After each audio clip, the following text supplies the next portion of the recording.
The climate event of 2023 was truly exceptional, but the prevailing catastrophism about climate change hinders its proper scientific analysis. I will now present arguments that support the view that we are facing an extraordinary and extremely rare natural event in climate history.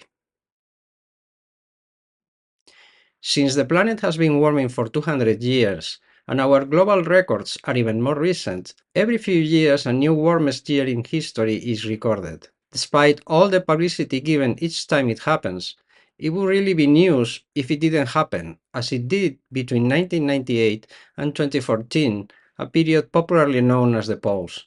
Since 1980, 30 years have broken the temperature record, so what is so special about the 2023 record and the expected 2024 record? For starters, 2023 broke the record by the largest margin in records, 0.17 degrees Celsius. This may not sound like much, but if all the records were by this margin, we would go from plus 1.5 degrees Celsius to plus 2 degrees in just 10 years, and reach plus 3 degrees 20 years later. Moreover, to produce so much warming, almost the entire globe experienced above average warming.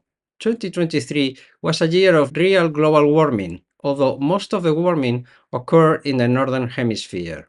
As a result, one of the major databases, Berkeley Earth, has exceeded the plus 1.5 degrees Celsius limit for a full year for the first time, and 2024 promises another temperature record.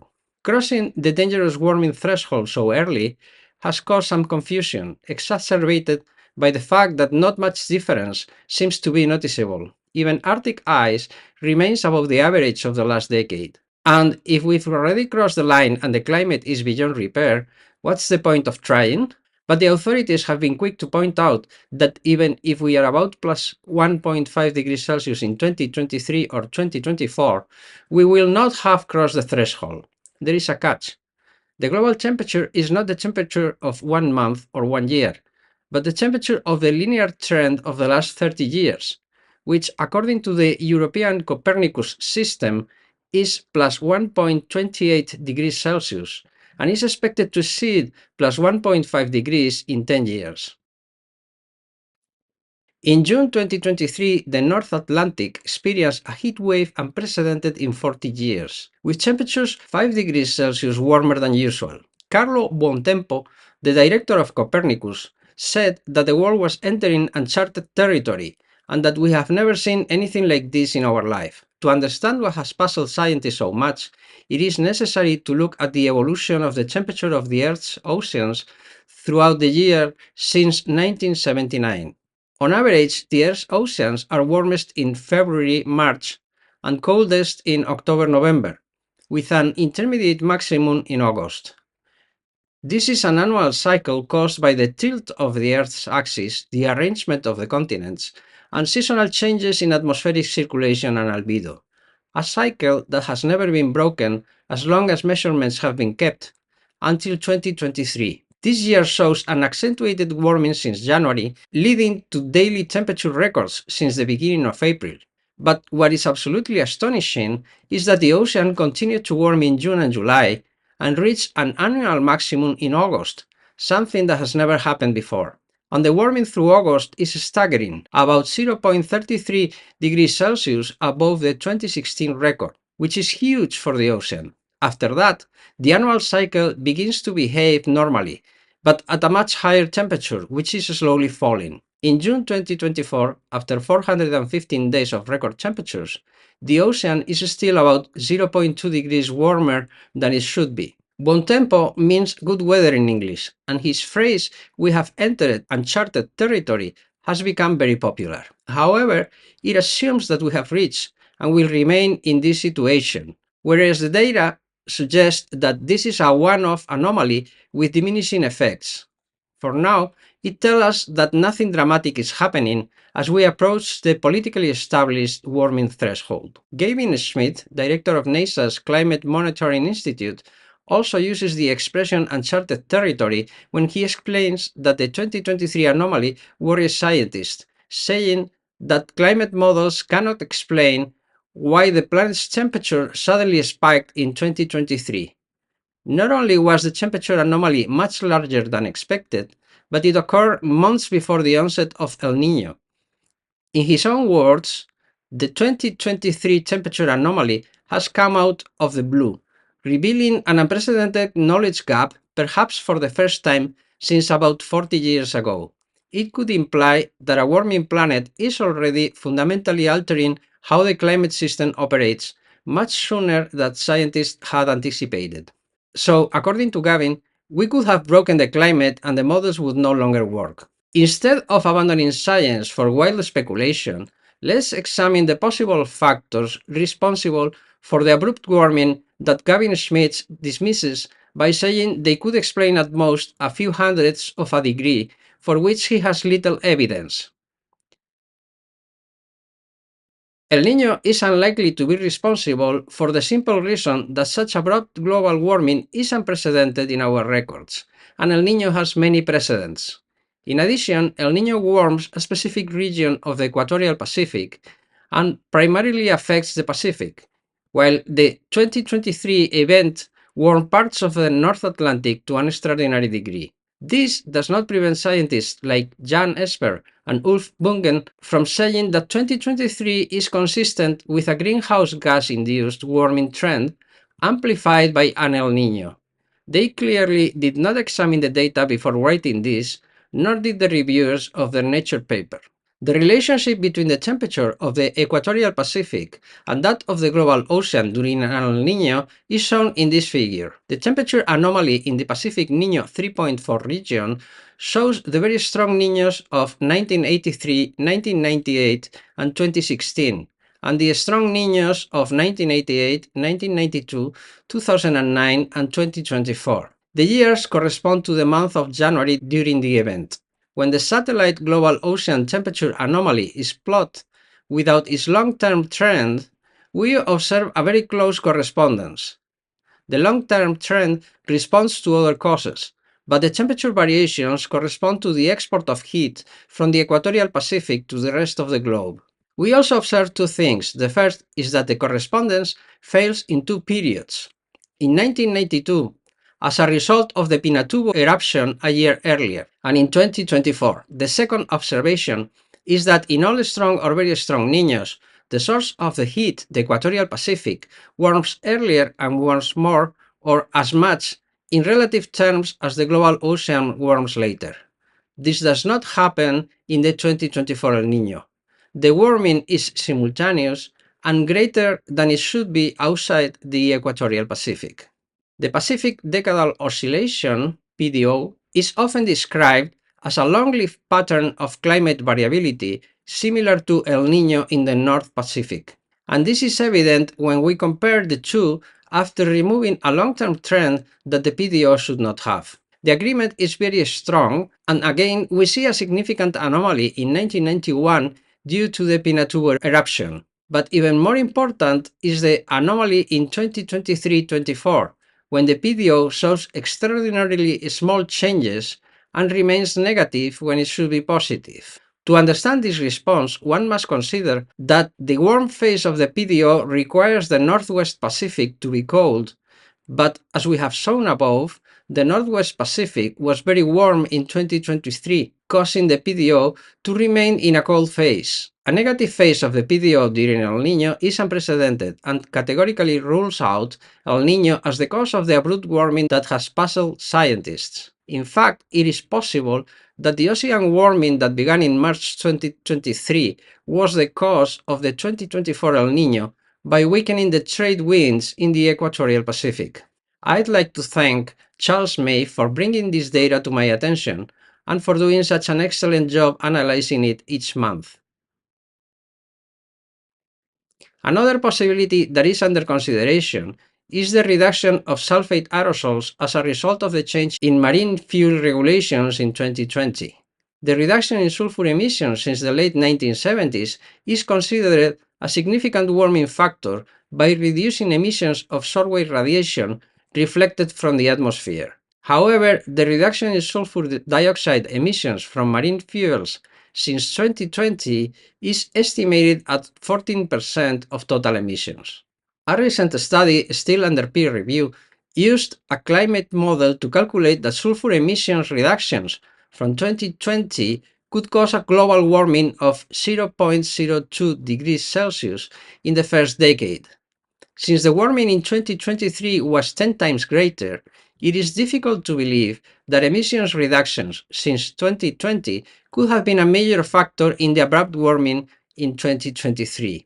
In the figure, the blue curve is the global warming predicted with the previously used marine fuel, and the red curve is the one predicted with the fuel with 80% less sulfur. The difference between the two curves for the decade 2020-30 is the green bar of 0.02 degrees. The amount of CO2 in the atmosphere has increased slightly by about 2.5 parts per million in 2023. The increase from 418.5 to 421 ppm represents an increase of 0.6% and is similar to the increase that has occurred each year for the past several decades. Nothing in our knowledge of the effect of CO2 increases on climate suggests that such a small increase could have led to such a large and abrupt warming. There is no study to suggest that the gradual increase in CO2 could lead to a sudden increase in climate variability. Therefore, all model predictions are long-term and affect the statistics of weather phenomena. The proof is that scientists and models cannot explain what happened in 2023.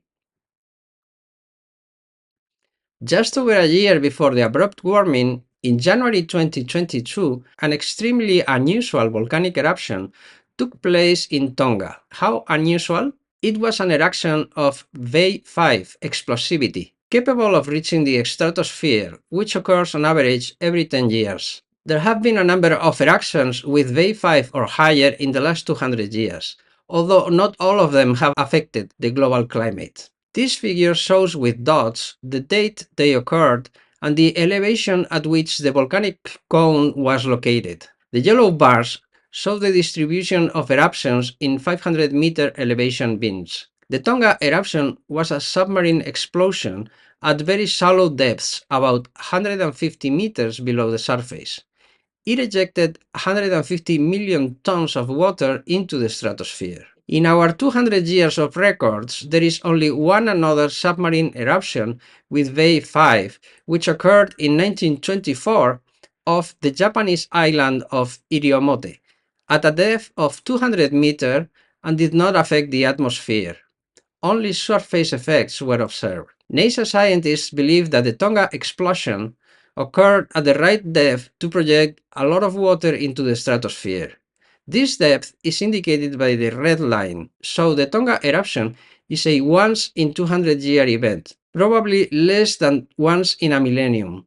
Science was very lucky. We are not so lucky. We know the strong volcanic eruptions capable of reaching the stratosphere can have a very strong effect on the climate for a few years, and that this effect can be delayed by more than a year. The eruption of Mount Tambora in April 1815 had a global effect on the climate, but it took 15 months for the effect to develop, during the year without a summer of 1816. These delayed effects coincide with the appearance of a veil of sulfate aerosols in the northern hemisphere atmosphere due to seasonal changes in the global stratospheric circulation. In this image, on the vertical axis, we observe the water vapor anomaly in the stratosphere between 15 and 40 kilometers altitude, with ochre tones for negative values and greenish for positive ones. The measurement takes place at 45 degrees latitude in the northern hemisphere. On the horizontal axis is the date, and we can see that the large anomaly created by the Tonga eruption does not appear in the northern hemisphere until 1 year later, in 2023, when the warming occurred. Thus, there are dynamical events in the stratosphere that have the appropriate time lag to coincide with the abrupt warming in 2023. Because the Tonga eruption is unprecedented, there is much about its effects that we do not understand. But we do know that the planetary greenhouse effect is very sensitive to changes in stratospheric water vapor, because unlike the troposphere, the stratosphere is very dry and far from greenhouse saturation. As a group of scientists showed in 2010, The effect of changes in stratospheric water vapor is so important that the warming between 2000 and 2009 was reduced by 25% because it decreased by 10%. And after the Tonga eruption, it increased by 10% because of the 150 million tons of water released into the stratosphere. So we could have experienced much of the warming of an entire decade in a single year. The stratosphere has already begun to dry out again, but it is a slow process that will take many years. In 2023, only 20 million tons of water returned to the troposphere, 13%. On the one hand, we have an absolutely unprecedented abrupt warming that the models cannot explain and that has scientists scratching their heads.